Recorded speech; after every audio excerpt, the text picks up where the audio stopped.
Dans cette vidéo, donc, je vais corriger l'exemple numéro 2 de l'exercice numéro 7 de la série numéro 1 concernant les espaces vectoriels et les applications linéaires. Donc, l'exemple se présente comme suite, f de r3 vers r carré, tel que si je prenais f de x, y, z, donc j'obtiens le vecteur x et y plus 2z. Et on va essayer de montrer si cette application est une application linéaire. Voilà. Donc, je vais passer à l'exemple numéro 2 comme suite.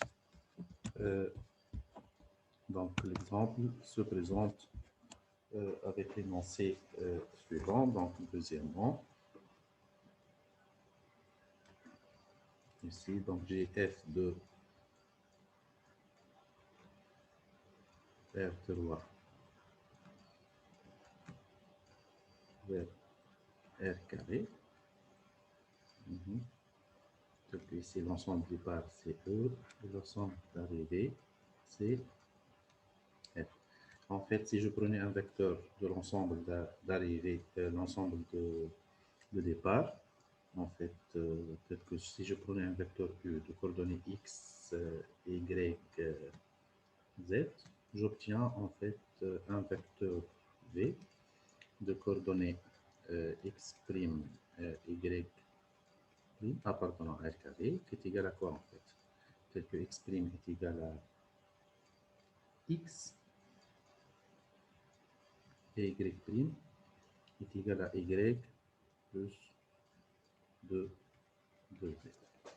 Voilà.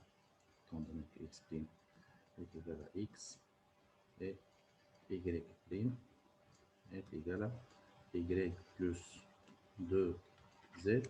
Et en fait, je vous rappelle ici que j'ai un ensemble de départ E ici, donc est égal à R au sens droit, et un ensemble d'arrivée F est égal à R carré. Si je prenais un vecteur U appartenant à R droit, ça va me donner donc un vecteur V appartenant à R carré, tel que ici les coordonnées de U, X, Y, Z, et les coordonnées de V, c'est X', Y, et je vais dire que F est une application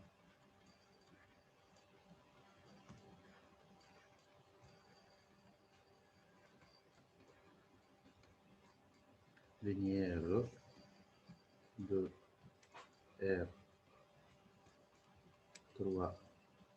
vers R carré si, si, en fait, si je prenais deux vecteurs, par exemple U1, U2, appartenant à l'ensemble de départ, appartenant à R3, si je prenais deux scalaires, alpha, bêta, appartenant à R, il faut que f de alpha U plus bêta, f de alpha U1 plus bêta U2 est égal à quoi ici? Est égal à alpha f de U1 plus bêta f de U2.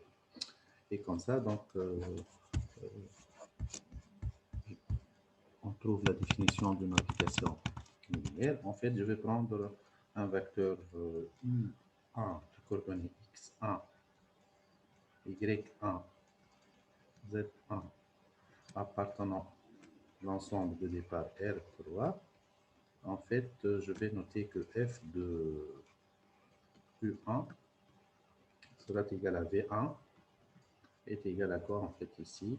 Est égal à X1 et Y1 plus 2 Z1. Et de même, je vais prendre un deuxième vecteur U2, X2, Y2, Z2 appartenant à R3 tel que f de U2 est égal à V2 appartenant à R carré, donc est égal à X2 Y2 plus 2 Z, Z2. En fait, je vais essayer de voir alpha U1 plus bêta U2, ça va me donner égal à alpha X1, Y1, Z1 plus bêta X2, Y2, Z2, et ça sera égal en fait ici, donc ça va me donner en fait alpha X1 plus bêta X2, ensuite alpha Y1 plus bêta Y2, et enfin alpha Z1 plus bêta Z2. Voilà. Et je vais noter en fait les trois coordonnées de alpha U plus bêta V comme suit. Donc voilà. Ça va me donner en fait ici. Et donc ici, je vais noter le coordonnée numéro 1, grand X, ici grand Y, ici grand Z. Et qu'est-ce qu'on obtient? Hein? Donc on obtient que alpha U1 plus bêta U2 est égal grand X, grand Y et grand Z. Et en fait, je vais essayer de calculer le f de cette combinaison linéaire. F de U1 plus bêta U2 est égal à quoi? Est égal à grand X et grand Y plus 2 grand Z égale. Si je prenais le grand X, donc je remplace le grand X par sa valeur, est égal à alpha X1 plus bêta X2.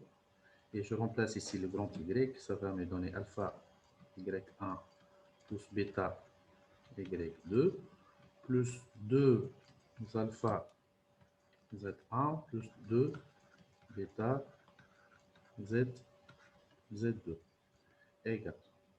En fait, je vais mettre le alpha en facteur. Facteur de quoi ici? Donc, facteur de X1. Ici, donc, Y1 plus 2 Z1 plus bêta en fait. Donc, facteur de X2 plus, voilà, X2, virgule. Ici, donc, puisqu'on avait un virgule, plus virgule, en fait, bêta Y2 plus, ici, 2 Z. Ici, on observe en fait cette quantité, de même, donc ça va être F de U1. Ici, c'est F de U2. Et si je remplace en fait cette expression, je vais trouver que F de alpha U1 plus bêta U2 est égal à alpha F de U1 plus bêta F de U2. Et comme ça, on peut conclure que F est une application